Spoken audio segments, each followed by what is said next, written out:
আসসালামু আলাইকুম ওয়া রাহমাতুল্লাহি ওয়া বারাকাতুহু। এখন এসে বললাম তিল্লি নিয়ে। তিল্লি চলে যাবো। দেখেন তিল্লিটা অনেকবার ধুইছি, তারপর ইয়ে হচ্ছে। আমরা এখন এটা তিল্লি ফ্রাই করবো। তিল্লি ফ্রাইটা মশলা দিয়ে মেখে রেখে তারপরে ফ্রাই করবো। আজকে খাওয়া হবে সব সেই বৃষ্টির ওয়েদার দেখছেন বাহিরে। কারো পৌষ মাস, কারো সর্বনাশ। আসলে বৃষ্টি ভাল লাগে, বাট আবার অনেক সময় রাস্তায় গরিব মানুষ সবার কথা চিন্তা করলে আর ভালো লাগে না। এই যে আমি এতটুক তিলের মধ্যে এই যে এই পরিমাণ আদা, এই যে আদা দেখেন 1 চা চামচ, এই যে চামচের 1 চা চামচ আদা, 1 চা চামচ রসুন বাটা আর 1 চা চামচ জিরা বাটা। আর আমি এই মশলাগুলো ধনিয়া অল্প অল্প দিব, এটা বেশি দরকার নেই। জাস্ট এই যাতে হাফ চামচ ধনিয়া, হাফ চামচ হলুদ, হাফ চামচের বেশি দিবেন না, পরিমাণ বুঝে। আর মরিচ দিব, এইটা দিব 1 চা চামচ, যেহেতু আমি একটু ঝাল খাই আর একটু দিই হালকা। 1 চা চামচ দিলাম মরিচ। লবণ এখানে দিব পরিমাণ মতো, আমার লাগলে পরে দিতে পারবো। বাস লবণ আমি 1 চামচ পরিমাণ মতো দিলাম। দেওয়ার পরে এটাকে সুন্দরভাবে এইভাবে মেখে, এখানে কিন্তু আমি আর তেল তুলতেই কারণ এটা তো আমি ভাজবো। এই জন্য মশলাটা, তেল, নুন এগুলো দিয়ে আমি পেঁয়াজও দিই এটাতে। এটা এইভাবেই ফ্রাই হয় পেঁয়াজ ছাড়া। এই দেখেন এটা কত সুন্দর, এটাতে তেল তুল কিচ্ছুই দেয়নি। এটা জাস্ট মশলা দিয়ে মাখিয়ে রাখছি। এটারে আমি আধা ঘন্টা রেস্টে রাখবো। রাখার পরে আমরা ভাজিতে আসবো। কড়াই দেখে আবার চিল্লাচিল্লি করেন না, অনেক কিছু করছি বুঝছেন। এটা আমার এই বউ কি করছে, হাত পা ভাইঙ্গা। নতুন সব কিছু আছে, ইয়া করি নেই। দেখেন এটা নতুন অনেক জিনিসপত্র আছে, জিনিসপত্র বেশি ইয়ে করি না। বুয়া আছে, অবশ্য একটা কড়াই কিনতে হবে। এই কড়াই আমি বাবুচিকে বলবো কালকে এসে বলবো। আমি এখন কড়াইতে আমরা তিল্লিতে চলে যাব। প্রথমে দিলাম এটা, আর তিল্লিটা আমি করব রাঁধুনি সরিষার তেল দিয়ে ভাজা হবে।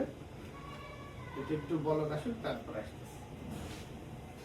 তেল সবসময় ঝাঁকি দিয়ে নেবেন, তাহলে পুরোটা মিক্সড হবে। এই দেখেন আমার ইয়া গরম হয়ে গেছে। এখন একটু তেল দিয়ে আমরা সরিষার তেল, তবে ঘানি ভাঙ্গা আমি আসলে সময় পাচ্ছি না। আমি আপনাদের জন্য একটা রেস্টুরেন্ট বানাবো, অর্গানিক ফুড দিব আপনাদের সেবার জন্য। ব্যবসা করুন না এই সেবা দিব বুঝতেছি না। তারপরেও আমি আমার গ্রামে বলে রাখছি, অবশ্যই আমার জায়গাটা আছে ওগুলোর মধ্যে আপনাদেরকে ভালো খাওয়ানোর জন্য। মানুষ এত চিটারি মিটারি করে, আমরা চিটারি পাল্লায় করি, খাদ্য ভেজাল, এই ভেজাল ওই ভেজাল। আমি চাইবো অবশ্যই আপনাদেরকে ভালো খাওয়ানোর জন্য, কিন্তু আসলে কাজ কামের জন্য পারি না। আপনারা আমার জন্য অবশ্যই দোয়া করবেন, আমি যাতে আপনাদের মনের সমস্ত আশা পূরণ করতে পারি, এমনকি আমার নিজের মনের আশা পূরণ করতে পারি। দেখেন আমরা এটাকে তো একবার মাখছি, আবার একটু মেখে দিলাম। ও বাবা, এখানে একটা একটা করে ছেড়ে দিব বিসমিল্লাহ করে। বিসমিল্লাহির রহমানির রহিম। আল্লাহ বিসমিল্লাহ। বিসমিল্লাহ।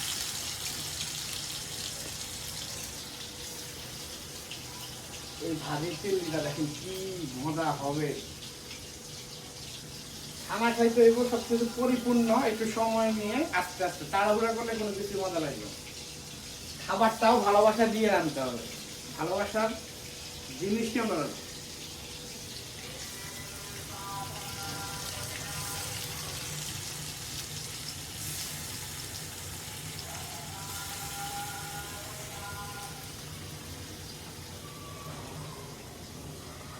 মশলাটা নষ্ট করবো না, মশলাটাও আলতো করে এটা উপরে দিয়ে দিব, যাতে আমি মশলাটা দিয়ে একটু বোনা বোনা করে নিতে পারি।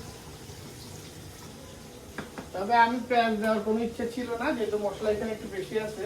আমি একটু মশলা দিয়ে এই মরিচটা দিয়ে একটু মাইকে এটা রেখে দিব, একটু পরে দিব। তাহলে আমার খাবার কখনো নষ্ট করা যাবে না। খাবার নষ্ট করে শয়তান, অবশ্যই খাবার কখনো নষ্ট করা যাবে না। এটা আমি পরে দিব।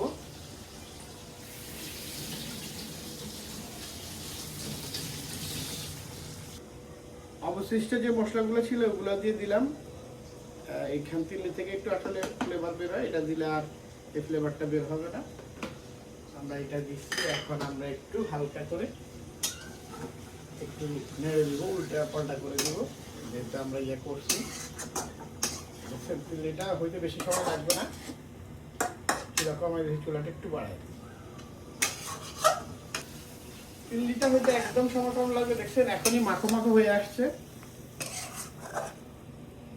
ও কি সুঘ্রাণ বেড়ে যাচ্ছে। আমরা কিছুক্ষণের মধ্যেই পেঁয়াজটা দিয়ে দিতে হবে, একটু ভালোভাবে আলোচনা আবার দেখ।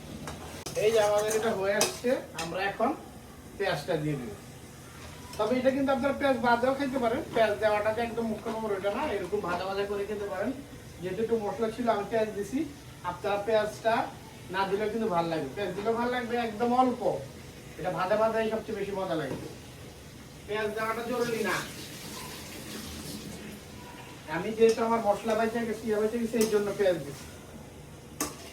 আমি কিন্তু পেঁয়াজ একদম হালকা দিছি, দেখেন একদম হালকা পেঁয়াজ। মশলাগুলারে একসাথে করে এভাবে একটু আপনারা ইয়ে করে এরপরে আমি ঢেকে দিব। এইভাবে আমি মশলাগুলোকে সেট করে ইয়ে করবো, আর একটু পানি দিব হালকা, যাতে আপনার কাঁচা গন্ধটা না হয়, অল্প একটু পানি। তাহলে আমার ওই কাঁচা গন্ধ যেটা আছে মশলার, ওই গন্ধটা আর হবে না আশা করি। এটা শুকিয়ে যাবে, এটা হবে। প্রত্যেকটা জিনিস রান্না করলেই আপনারা আস্তে আস্তে আসলে শিখে যাবেন। আমি আল্লাহর রহমতে সব কিছু রাঁধতে পারি, সব অলরাউন্ডার। এই যে এখন ঢেকে দিলাম, এটা কতক্ষণ পরে হবে, হওয়ার পরে আমরা মজা করি। কিন্তু আজকে আমার খিচুড়ি রান্নার প্ল্যান ছিল, বাট আমার মনে হয় যে খিচুড়িটা একটু ইয়ে করবো, অনেকক্ষণ সময় হয়ে গেছে। দেখেন 3টা বাজে গেছে, তাহলে আমরা আজকে সাদা ভাত দিয়ে খাবো। আর বৃষ্টি থেমে গেছে, চিন্তা করছিলাম ঝুমঝুম বৃষ্টি হবে, ওর মধ্যে এটা খাবো। আবার আকাশের অবস্থা বলা যায় না, কখন বৃষ্টি আসে কখন বৃষ্টি আসে না। যাক, আমরা আজকে ভাত দিয়ে খাবো, তখন দেখা হবে টেবিলে। এসে পড়লাম আমাদের, দেখছেন কি সুন্দর হয়ে গেছে, কি সুন্দর হয়ে গেছে আমাদের। আর এটা হওয়ার কিছু বাকি নেই, আর আমরা একটু ভাজা ভাজা করেই দেখেন আমাদের তিল্লিটা একদম খাওয়ার উপযুক্ত হয়ে গেছে।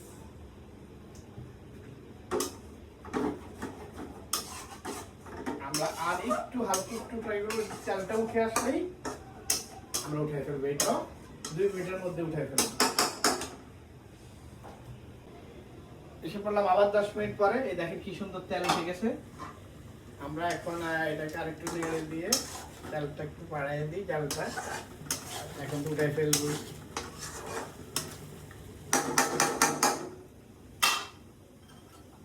এখন আমরা পরিবেশনে যাব। এই দেখেন একটু ভালো ভালো কি কড় কড় কড় কড় হচ্ছে।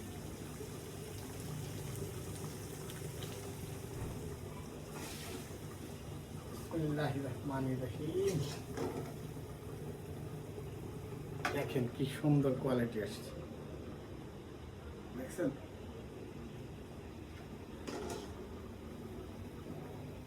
যেটা গ্রান ফ্লেভার বের হয়েছে না, কি আর বলবো। আপনাদের সবাইকে যদি একটু খাওয়াইতে পারতাম তাহলে বুঝতে পারতেন আমার হাতে কি স্বাদ। আমার হাতের জাদুটা তাহলে বুঝতেন যে কি করছি আমি।